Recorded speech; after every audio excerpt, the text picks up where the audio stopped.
Olá, tudo bem? Eu me chamo Adriano Ribeiro, sou professor do curso de Eletromecânica. Hoje vamos tratar da disciplina de Fundamentos Mecânicos.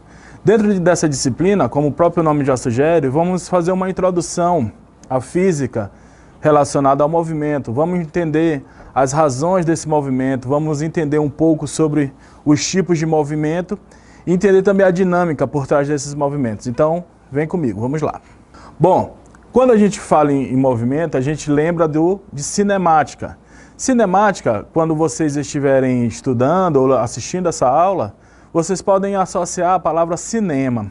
E o cinema tem tudo a ver com essa questão, porque foi no cinema que se verificou, ele recebeu esse título, justamente porque são imagens que têm movimento. Então, imagens em movimento. Antigamente, os filmes antigos, eles faziam isso. Eram imagens sobrepostas que iam gerando como se estivesse fazendo movimentação. Então, daí essa questão do cinema, da cinemática. Mas, conceitualmente, o que é cinemática? Então, a cinemática é a parte da mecânica que estuda e descreve os movimentos, sem se preocupar com suas causas. A gente vai estudar as causas quando a gente estiver falando de dinâmica, né? O objetivo principal é descrever apenas como se movem os corpos. Então aqui a gente está tratando do movimento puro e simples, descrevendo como esses corpos, né, esses corpos materiais vão se mover, sem se preocupar com o que está fazendo ele se mover, ok? Então vamos lá. No dia a dia costumamos associar a ideia de movimento a tudo que esteja em constante mudança, atividade, animação, agitação, evolução e desenvolvimento. O exemplo do cinema se encaixa muito bem com isso daqui. Você tem ali uma animação, né? Entretanto, na física, a ideia de movimento assume um significado um pouco mais restrito. Então, a variação em função do tempo e da posição de um corpo em relação ao outro que serve de referência. Então, quando a gente, por exemplo, você está numa rodovia e você vê um poste, e você vê aquele poste se aproximando. Na verdade, o poste está lá paradinho, ele é a referência. E você que está se aproximando, ou caminhando, ou dentro de um veículo, certo? Então, naquele momento, naquele intervalo de tempo, então se passou alguns segundos e você está cada vez mais próximo daquele poste, então isso daí é a cinemática entendida pela física, correto? E aí, esse exemplo que eu dei nada mais do que um referencial. Então, o que é referencial no conceito? Referencial é um corpo em relação ao qual identificamos se determinado corpo em estudo, ou seja, o que a gente está adotando, né, está em movimento ou em repouso. Na maioria das vezes, em nosso cotidiano, o referencial é a Terra, mas a escolha do referencial é arbitrária. O que isso quer dizer? Você pode adotar qualquer coisa como referencial. A gente percebe muito em exemplos, como a gente tem um exemplo aqui na imagem. Por exemplo, eu posso dizer que o carrinho e a pessoa dentro desse carro, denominado A, eu posso adotar a moça na faixa, que é o ponto B, como referencial. Então, à medida que esse carrinho se movimenta em direção a essa moça, você tem o quê? A movimentação de acordo com esse referencial. Então, o referencial aqui está sendo a moça na faixa esperando para poder atravessar. Se esse carro estivesse parado e essa moça estivesse parada, então ele estaria em repouso. É importante que a gente assimile essa questão de repouso e movimento, ok? Ponto material. Ponto material é um corpo cujas dimensões não interferem no estudo de determinado fenômeno. Quando há necessidade de levar em conta as dimensões, o corpo é denominado de extenso. Então, a gente pode analisar, por exemplo, um caminhão. Nós temos aqui o exemplo do caminhão. Então, um caminhão, quando ele passa em apenas uma quadra de um determinado bairro, uma quadra de 50, de 60 ou de 100 metros, então a gente tem um caminhão, vamos supor, de 15 a 20 metros, então esse caminhão ele é considerado um corpo extenso para aquelas proporções. Então, numa quadra de 60 metros, você tem um corpo extenso de 15 metros, então é um tamanho considerável. Mas se a gente pegar esse mesmo caminhão e tentar encontrar ele no meio de um mapa geográfico de um país, então ele acaba se tornando um ponto desprezível, porque ele acaba tendo dimensões bem diminuídas em relação essa extensão desse mapa, de um país, né, como o Brasil, por exemplo. Então ele seria um ponto desprezível. Então para cada situação esse corpo pode vir a ser extenso ou apenas um ponto material, ok? E aí vamos tratar agora sobre os dois conceitos de movimento e repouso. Vale lembrar que você pode estar se perguntando aí na sua casa, ou estar pensando, dizendo, ah, professor, mas eu já sei o que é movimento, eu sei o que é repouso. Se eu ficar paradinho, eu estou em repouso. Se eu fizer um movimento com os braços, eu estou em movimento. Bom, aqui a gente está tratando de conceitos físicos, tá? Então é importante que a gente tenha esses conceitos bem condicionados na nossa cabeça. Então vamos lá. Movimento e repouso. Um ponto material está em movimento quando sua posição em relação a um determinado referencial, que a gente viu, né, varia de acordo com o decorrer do tempo. Então, à medida que o tempo vai passando, ou você se aproxima do referencial ou se distancia, dependendo da situação. Se sua posição não varia, ou seja, você não está se aproximando e nem está se distanciando, então você pode dizer que você está em repouso em relação a determinado referencial. Os conceitos de movimento e de repouso de um corpo são relativos, isto é, dependem de outro corpo tomado como referencial. A gente já falou disso daí anteriormente, no exemplo da menina, né? Da menina e do carrinho em movimento. E todo movimento, ele precisa ter uma trajetória. Então vamos falar aqui o que seria essa trajetória.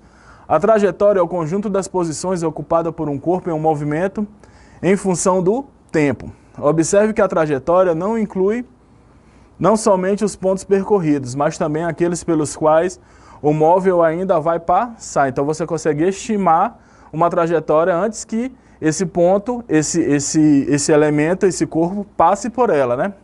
A trajetória de um corpo depende do referencial adotado. Então, de acordo com o referencial, você vai ter um tipo de trajetória. Esse exemplo do avião é muito clássico. Por exemplo, quando o avião solta um pacote, solta um objeto, para o piloto, esse objeto vai estar sempre numa trajetória retilínea. Só que para quem está observando ou está verificando esse pacote, ele vai assumir uma trajetória angular, certo? Mas o referencial aqui do piloto vai ser retilíneo.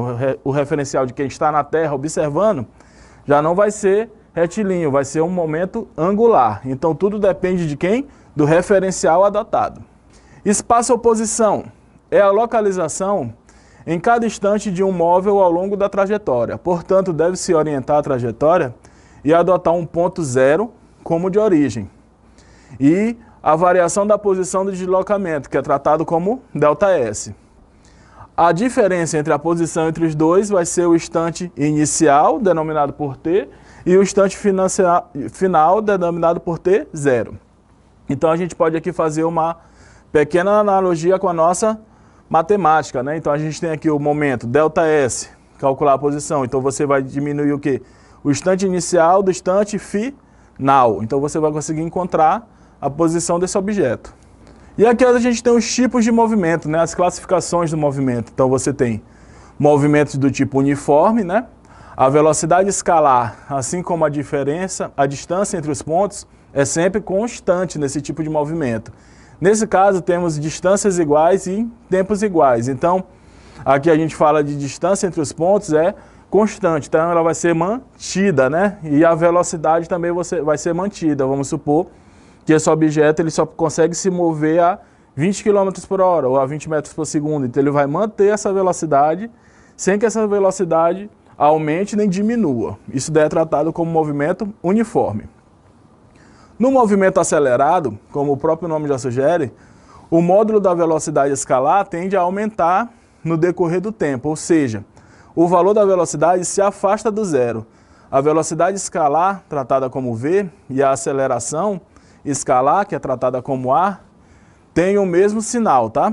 De velocidade e aceleração tem que ser maior que zero. Quando a gente escuta em programas automobilísticos, em programas que falam sobre carro, quando eles falam que determinado veículo, determinado modelo de carro vai de 0 a 100 por segundo, de 0 a 120 por segundo, então eles estão tratando do movimento acelerado, ok? O movimento retardado já vai fazer o contrário. O módulo da velocidade escalar diminui com o decorrer do tempo, ou seja, o valor da velocidade se aproxima de zero. A velocidade escalar e a aceleração escalar têm sinais contrários, então eles vão se aproximar de zero. Enquanto aqui na velocidade acelerada você vai ter um distanciamento do 0 a 100, 0 a 200, enfim. Aqui no movimento retardado vai ocorrer o contrário. E aqui a gente vai tratar dos fenômenos relacionados à dinâmica, entender como esses fenômenos de movimentação ocorrem. Enquanto ali na cinemática você só via o fato, o fenômeno em si, aqui não, a gente vai entender por que eles ocorrem, né? O que fazem com que eles ocorram, o que produz o movimento. E aí a gente trata das leis de Newton. Vamos lá, por partes. Então, a dinâmica é a parte da física que estuda os movimentos e as causas que produzem ou os modificam. Isaac Newton enunciou as 3 leis fundamentais do movimento, sobre as quais se estrutura a dinâmica. Essas leis são conhecidas hoje como as leis de Newton, né? E aí a gente trata da primeira lei de Newton, que fala sobre o princípio da inércia. O que ela diz? A primeira lei de Newton, que é o princípio da inércia, formalmente nos diz que um corpo isolado está em repouso em movimento retilíneo uniforme. Ou, no sentido mais usual, o corpo em repouso ou em movimento retilíneo uniforme tende a permanecer no seu estado, a menos que uma força resultante não nula seja aplicada sobre ele. Daqui podemos tirar 2 conceitos importantes: o que é força e o que é inércia. Então, a gente consegue entender essa lei de uma maneira muito simples. Você tem um determinado corpo, uma bolinha, vamos supor, uma bolinha em cima de uma mesa parada. A menos que haja alguma força atuando ali, desprezando a força da gravidade, que não produz o movimento em si, você tem ali esse corpo totalmente em repouso, em cima de uma mesa. Consigam visualizar uma mesa, uma bolinha em cima. A partir do momento que alguém vai lá e empurra, então você está aplicando uma força. E aí você está tirando esse objeto do momento de repouso e dando um movimento retilíneo do tipo uniforme. E aí a gente tem aqui as forças fundamentais da natureza, né? A gente tem a gravitacional, a eletromagnética, forças fracas, né, que são forças de puxar, como aqui o exemplo nos mostra, e forças fortes, que são forças de arremesso, né, forças de disparo. Então, forças são causas das modificações do movimento. Então, quanto mais força você aplica a determinado objeto, força de movimentação, tá? Não força com potencial de deformidade. A força sendo aplicada em direção e sentido, tá ok? Seu conhecimento permite prever o movimento subsequente de um objeto. E a inércia? A inércia é a propriedade da matéria de resistir a qualquer variação em sua velocidade. A gente tem um exemplo clássico que ilustra esse conceito de inércia.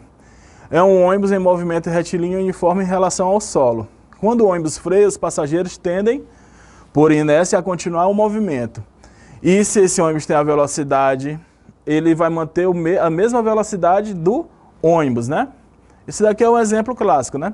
Tá aqui. Então a gente tem esse ônibus em determinado movimento, em determinada velocidade. Quando ele freia bruscamente, o que acontece? As pessoas que estavam em movimentação, porque estavam inseridas dentro desse ônibus, elas tendem a manter a mesma aceleração. Por isso que quando a gente está lá no ônibus lá e o ônibus dá aquele solavanco, aquele freio, né, brusco, a tendência do nosso corpo é ser jogado para frente, né, mantendo a aceleração que o ônibus outrora tinha. Um corpo mais massivo resistirá mais à força aplicada, quando comparado a um corpo menos massivo. E aí a gente tem um barquinho e um barco grande. Se você parar para pensar nos dois, qual seria mais fácil de ser movimentado? Você tem um pequeno barco que pode ser movimentado por remo, mas se você pegar esse mesmo remo e tentar aplicar em um navio, por exemplo, você com certeza não vai conseguir fazer a movimentação, né? E aí essa questão se refere muito à força aplicada nos corpos, né? Então, quanto menor a massa, maior vai ser a aceleração. Consequentemente, você vai precisar aplicar menos força para isso. E aí a gente tem aqui a segunda lei de Newton, né, que é o princípio fundamental da dinâmica, que trata justamente sobre esse exemplo. A segunda lei de Newton relaciona as forças resultantes aplicadas em um corpo de massa. Aqui são os símbolos, tá? Para quando a gente vê questão de cálculos, são esses símbolos utilizados. E a aceleração que ela provoca. Sendo assim, nós temos o quê? Força resultante vai ser igual a quem? Massa vezes aceleração. E força resultante e aceleração, elas são proporcionais. O que isso quer dizer? Quanto maior a força aplicada, maior vai ser a aceleração. Elas são medidas proporcionais. E a terceira lei de Newton vai tratar sobre o movimento de ação e reação. Esse movimento de ação e reação, ele ocorre o quê? Em uma interação entre os corpos. Quando um corpo exerce uma força sobre um corpo B, este exerce uma força de mesma intensidade, mesma direção, só que em sentido contrário sobre o corpo A. Então você, por exemplo, pode pegar um patins, se você estiver andando de patins, e tentar se empurrar de uma parede. Quando você exerce a força sobre essa parede, a parede devolve essa força para você, só que de maneira contrária.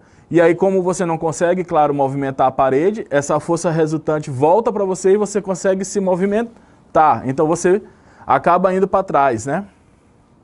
E aí elas tendem a se equilibrar. Vários exemplos aqui a gente tem, além desse falado.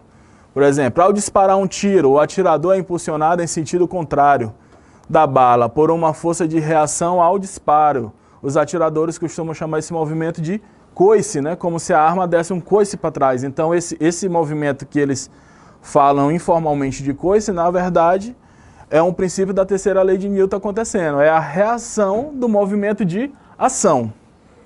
Na colisão entre um carro e um caminhão, ambos recebem a ação de forças da mesma intensidade, só que em sentidos contrários. Contudo, verificamos que a ação dessas forças na deformação dos veículos é diferente. Normalmente o carro fica muito mais amassado que o caminhão, mas ali você tem o que? Também uma diferença de massas, né? A Terra exerce a força de atração sobre todos os corpos próximos da sua superfície. Pela terceira lei de Newton, os corpos também exercem uma força de atração sobre a Terra. Entretanto, pela diferença de massa, então a gente tem aí de novo a diferença de massa sendo levada em consideração, verificamos que o deslocamento sofrido pelos corpos é bem mais considerável do que o sofrido pela Terra, né? Então você tem ali forças de atração ocorrendo de maneira contrária, né? Um exercendo sobre o outro, só que a massa tem que ser levada em consideração. Aqui a gente tem a exemplificação, né, de alguns desses exemplos. O próprio movimento de caminhar é um movimento de ação e reação. Então você emprega uma força sobre o solo para poder realizar o passo. À medida que esse passo é realizado, essa força é devolvida para você e você consegue caminhar, né? A gente sente a força do nosso caminhar. Eu até costumo brincar e dizer que a gente sente a força do nosso caminhar, a força que a gente faz para caminhar, quando a gente dá uma topada. Imagina, quando você dá uma topada que você machuca ali a cabeça do dedão, que você vai ver a quantidade de força que você faz para poder andar, né? Quando você topa ali num móvel, ali na quina, ali com o seu dedinho, você percebe a quantidade de força, né, que você está imprimindo nisso, né? Aqui, o exemplo do tiro, né, do coice, ok? E a ação aqui também provocada pelo exemplo da Terra, falado anteriormente. Nós temos aqui também a dinâmica de uma partícula material de massa constante.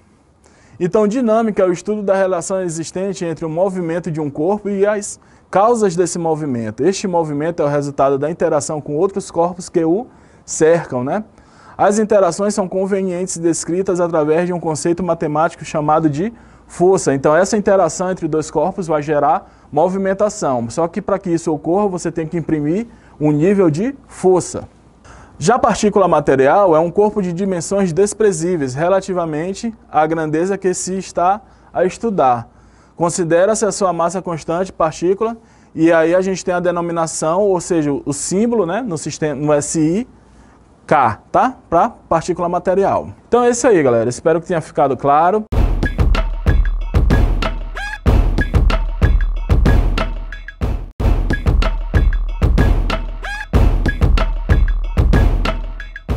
Olá, tudo bem? Eu me chamo Adriano Ribeiro e sou professor do curso de Eletromecânica. Hoje vamos tratar da disciplina de Fundamentos Mecânicos, indo um pouquinho além. Na aula passada falamos um pouco sobre a questão da cinemática, né? Falamos também sobre dinâmica. Vimos ali uma introdução ao estudo dos movimentos. Entendemos que esses movimentos precisam, né, de força para que eles ocorram, né? Essa força ela precisa ter um determinado grau para que ela atinja esse corpo e consiga fazer com que ele produza movimento, né? Dito isto, nós vamos entender a interação entre essa força, esse movimento, o que ela vai proporcionar, né? Então, quando a gente trata de força e de movimento, é inegável que a gente fale também sobre trabalho e energia, que são conceitos fundamentais que você tem que ter também aqui dentro da questão da física fundamental, né? Então, o que é energia? Então, você pode pensar em energia quando você se alimenta, quando você come um alimento que você acha que é mais energético, então você está adquirindo energia para o seu corpo, energia para que você possa desempenhar suas funções. Só que na física esse conceito ele acaba sendo um pouquinho mais restrito e também um pouquinho mais modificado. Então, na física a energia é uma quantidade usualmente associada à capacidade de um sistema físico realizar trabalho sobre o outro. Então é um conceito, perceba que é um conceito bem mais técnico e um pouco mais restrito. Então a física, a energia, ela tem que estar associada à capacidade do sistema físico realizar um trabalho sobre outro, né? Então quando você vai, por exemplo, empurrar um carro de mão, ou você vai realizar um movimento, que a gente já envolve aí a questão da cinemática. Então você tem ali o gasto energético. E esse gasto energético precisa necessariamente, dentro da física, realizar um trabalho. E ela pode se apresentar sobre diversas formas. Então, essa movimentação ela pode ser do tipo mecânica. Então nós temos também a movimentação do tipo térmica, né? Essa energia vai manifestar trabalho, né, através da térmica. A gente pode ter um exemplo aí, as termoelétricas, né? Você tem energias do tipo química, né? As energias presentes nas pilhas que vão desenvolver para que você possa, por exemplo, colocar no carrinho de controle remoto e ele desempenhar ali movimento, né? Energia do tipo elétrica, que é a mais comum, né, a mais utilizada, que se transforma em diversos tipos de energia. E energia do tipo magnética, a gente tem solar também, né? Se a gente for parar aqui para pensar, a gente tem N formas de tradução, né, dessa energia. E trabalho, o que seria trabalho para a física? O uso corriqueiro da palavra trabalho se emprega a qualquer atividade que exija esforço físico ou intelectual. Então, nesse momento, você está ali no escritório, você é secretário de uma empresa, de um órgão público, e aí você está desenvolvendo trabalhos intelectuais. Você está ali atendendo telefonemas, anotando pedidos, enfim. Só que para a física, isso não é considerado trabalho. Vale lembrar que esses contrapontos são importantes para que você não se perca no meio do caminho e considere trabalhos intelectuais como trabalhos físicos. Então, professor, para a física, o que é considerado trabalho? Em física, você realiza um trabalho exercendo força sobre o corpo e ele se move de um local para o outro. Vale lembrar que essa força precisa produzir movimento. Esse movimento pode ser do tipo horizontal, pode ser do tipo vertical, pode ser um movimento angular, mas é necessário que haja movimentação. Isso é extremamente importante dentro do curso de eletromecânica, que a maioria das máquinas que a gente trabalha são máquinas de movimentação e também de movimentos rotacionais, que a gente vai verificar também aqui no decorrer das aulas, ok? Então, aqui na imagem a gente consegue ver um rapaz empurrando um móvel, né? Então ele está exercendo, para a física, ele está exercendo um trabalho. Aqui você vê aqui uma brincadeira, né? Como se um cachorro estivesse levantando aqui verticalmente vários livros, então esse animal está exercendo um trabalho, né? Ainda que seja uma piadinha, uma brincadeira. E aqui você tem também a ajuda de várias crianças e um adulto empurrando um veículo. E a partir que esse veículo se movimenta, ele também está exercendo trabalho, né? Eles estão desempenhando trabalho para a física. Então, quando um corpo se move ao longo de um deslocamento, ele precisa produzir deslocamento, você tem ali forças constantes, atuando ele mesmo na mesma direção e sentido. Então, essa direção e sentido, você tem o que? Da direita para a esquerda, né? Você tem também de baixo para cima, né? E você tem os sentidos. Você tem no sentido horizontal, no sentido vertical. Então, no sentido horizontal, você pode mover esse objeto tanto para a direita quanto para a esquerda, né? No sentido vertical, você pode mover esse objeto tanto de baixo para cima, quanto de cima para baixo, né? E aí você tem essa movimentação. O trabalho é realizado por uma força constante. Então, essa força ela não pode ser cessante, ela não pode simplesmente ocorrer e cessar. Senão esse trabalho, em algum determinado momento, ele também vai parar quando essa força deixar de agir. E ele precisa atuar na mesma direção e no mesmo sentido do deslocamento. Quando a gente entende isso daqui de uma maneira muito mais fácil, pensando sobre quando você está ali arrastando um móvel, então você está produzindo uma força com direção e sentido, ok? E a unidade de medida dentro da física, do trabalho, é o joule, tá?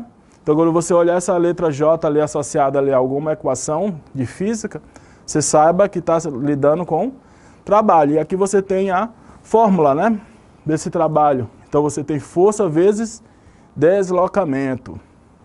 E aí a gente tem aqui, ó, como exemplo, calcule o trabalho realizado sobre um bloco por uma força de módulo constante. Então a gente tem aqui as variáveis sendo empregadas. Toda vez que você for fazer um cálculo na área de física, é importante que você tenha as variáveis, né, que vão te dar o quê? Vão te dar os dados para que você possa colocá-los na equação, colocá-los na fórmula e poder desempenhar essa fórmula, né?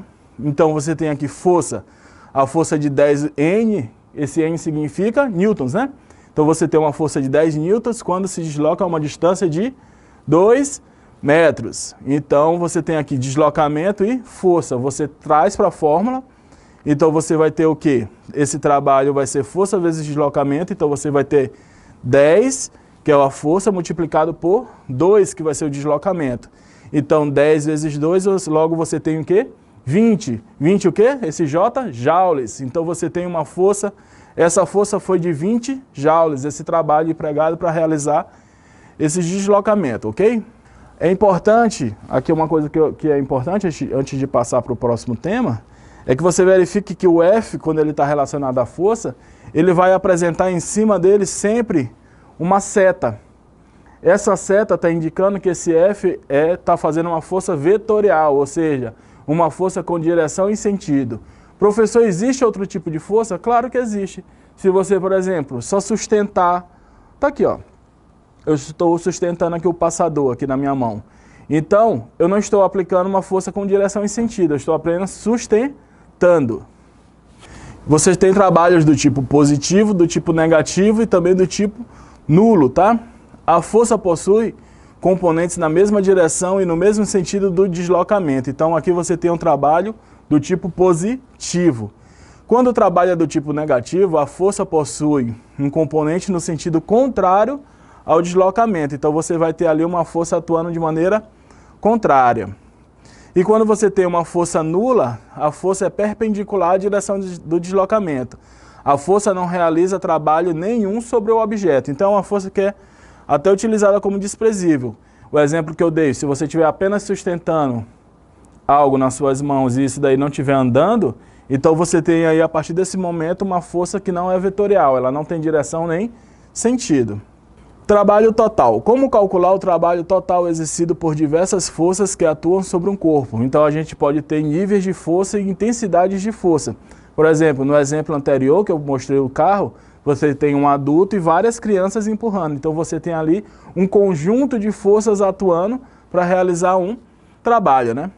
Como o trabalho é uma grandeza escalar, o trabalho total é realizado por todas as forças sobre o corpo, é a soma algébrica de todas as forças realizadas por aqueles indivíduos. Então a gente volta ao exemplo, você tem ali vários indivíduos realizando o mesmo trabalho, que é o de movimentação desse carro. Então a partir desse momento você tem forças individuais atuando para o mesmo trabalho. Alternativamente pode-se calcular a soma vetorial de todas as forças que atuam sobre o corpo. E aí você vai ter o que? A força resultante, FR.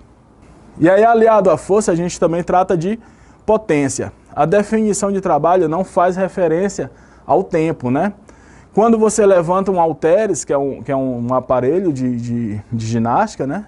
De 100 newtons até uma altura de 1 metro, o trabalho é realizado de 100 joules, ou seja, você teve 100 vezes 1. E aí você tem 100 joules, né? De acordo com a fórmula, né? Independente de levar 1 segundo, 1 hora ou 1 ano para realizá-lo. Mas pode ser interessante saber quanto tempo levamos para realizar um trabalho. Essa questão de potência fica muito claro quando a gente, Por exemplo, você tem duas pessoas que vão subir a mesma escada. Tem uma pessoa que consegue subir essa escada em menos de 30 segundos, ela tem um vigor físico maior e consegue subir essa escada em menos de 30 segundos. Já você tem outra pessoa que trabalha num sentido um pouco mais lento, então ela vai levar ali 40 segundos, 60 segundos para subir. As duas vão realizar o mesmo trabalho, que é o de subir, então elas estão imprimindo força para isso, né? Estão se deslocando, só que em intervalos de tempos diferentes. E aí fica a questão, quem ali imprimiu maior potência, né? Para realizar esse trabalho? Então, potência nada mais é do que a taxa temporal de realização de um trabalho. A potência média vai ser o coeficiente do trabalho total e o intervalo de tempo durante o qual ele é realizado. Então, você tem aqui uma divisão para encontrar a potência.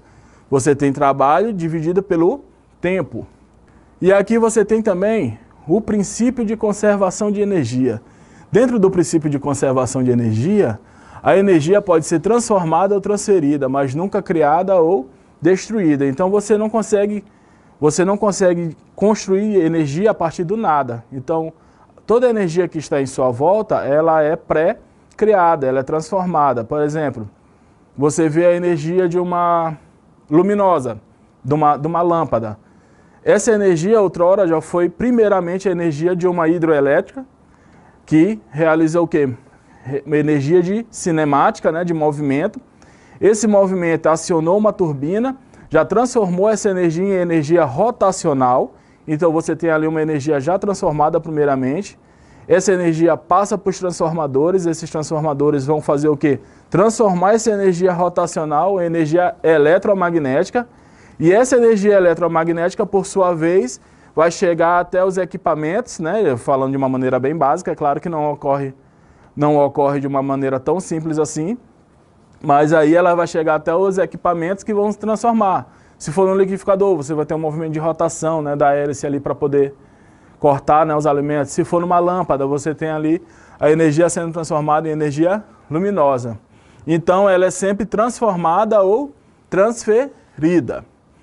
Em um determinado sistema mecânico em que for formas de energia relacionadas a fenômenos eletromagnéticos ou térmicos não estão presentes, pode-se dizer que a energia total do sistema é puramente mecânica. Então, num sistema que você tem apenas transferências de energia, você tem ali um sistema puramente mecânico. A gente pode associar um sistema puramente mecânico com um sistema, por exemplo, de roldanas.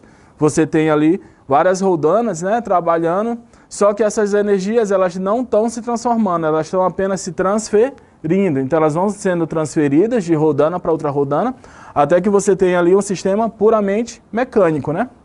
Desse modo, o princípio de conservação de energia implica a conservação da energia mecânica. Esta, por sua vez, é somada das outras quantidades de energias cinemáticas e de diversas formas de energia potencial, seja ela gravitacional, elástica, entre elas. Embora a energia mecânica seja sempre constante, a quantidade de cada uma de seus componentes pode sofrer variação, tal modo que a energia total permaneça constante. Então, essa energia total ela vai permanecer sempre constante, embora ela sofra variações, né? Embora ela sofra transformações.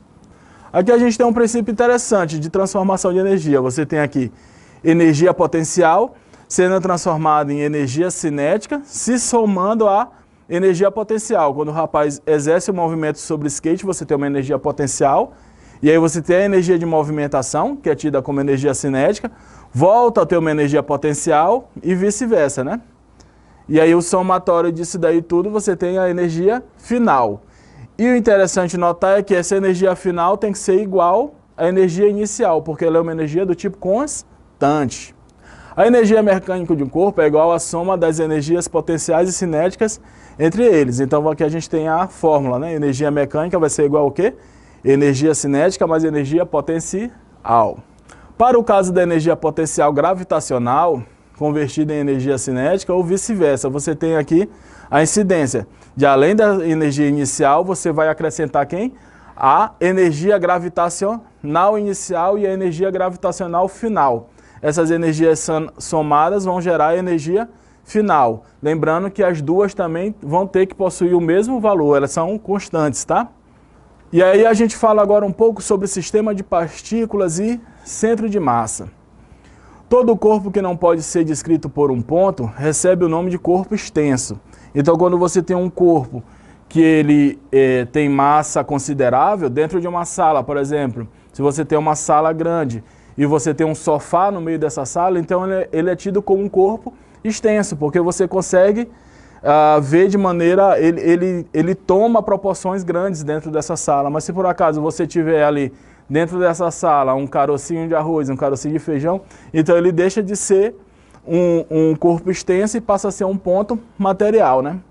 Esse corpo pode ser considerado como um sistema de partículas, cada um com sua massa, sendo que a resultante total das massas das partículas é a massa total do corpo. Seja o CM, que é o centro de massa, tá? O ponto que podemos considerar concentrado toda a massa do corpo. Este ponto será chamado de centro de massa do corpo. Para os corpos simétricos, que apresentam distribuição uniforme de massa, o centro de massa é o próprio centro geométrico do sistema. Como no caso de esferas homogêneas, uma esfera feita de aço, uma esfera feita de materiais sólidos, então ele vai ser considerado ali todo o centro de massa, né? Para os demais casos, o cálculo do centro de massa é feito através da média aritmética ponderada, das distâncias entre cada ponto. Então ali você entra o sistema geométrico para poder encontrar esse centro de massa, tá? A gente consegue observar aqui alguns exemplos do que eu estou falando. Por exemplo, quando você tem esferas, uma esfera sólida, uma esfera feita de barro, ou uma esfera feita de ferro. Então você tem ali naquele momento ali um centro de massa bem definido, esse centro de massa. Aqui também no exemplo de um cubo. Um cubo quando ele é feito de aço, um cubo feito de qualquer material que seja do tipo sólido, esse cubo ele vai ganhar características de um centro de massa. Quando você já verifica situações em que o centro de massa não está muito bem definido, como um átomo, você tem que considerar cálculos geométricos, né? Para que você tenha a dimensão da massa. Tanto é que quando a gente fala sobre átomo, a gente leva em consideração apenas o centro de massa, o núcleo. O que está circundando ele ali, os elétrons, eles possuem partículas tão desprezíveis que eles são considerados do tipo negativo. Então eles nem, quando a gente vai fazer a relação de massa de um átomo, a gente nem leva em consideração elétrons por eles ser partículas que são chamadas dentro da química, né, de partículas do tipo desprezíveis. Eles não vão fazer ali diferença. Tem outro fato interessante, é que o centro de massa pode estar fora do corpo. Assim sendo, a existência do centro de massa não se limita a corpos e objetos rígidos. Ele também pode ser para sistemas formados por corpos separados. E aí a gente tem o exemplo do sistema solar, né? Que tem um centro de massa e é em torno desse centro de massa que giram os planetas. E não em torno do centro do Sol, embora o centro do Sol e da massa do sistema solar estejam bem próximos do centro do Sol. Então você tem ali corpos separados formando um centro de massa. E outro ponto que eu também considero interessante é dentro da nossa própria saúde, que aí você tem a distribuição das massas, né? Mas aí o ponto concentrado mesmo vão ser o quê? O ponto central, que no caso é a nossa coluna vertebral, né? Por isso a importância de você ter ali o balanceamento de peso para que você não tenha um agravamento ali no seu centro de massa que pode gerar algum problema, né? Bom, galera, é isso. Espero que tenha ficado claro.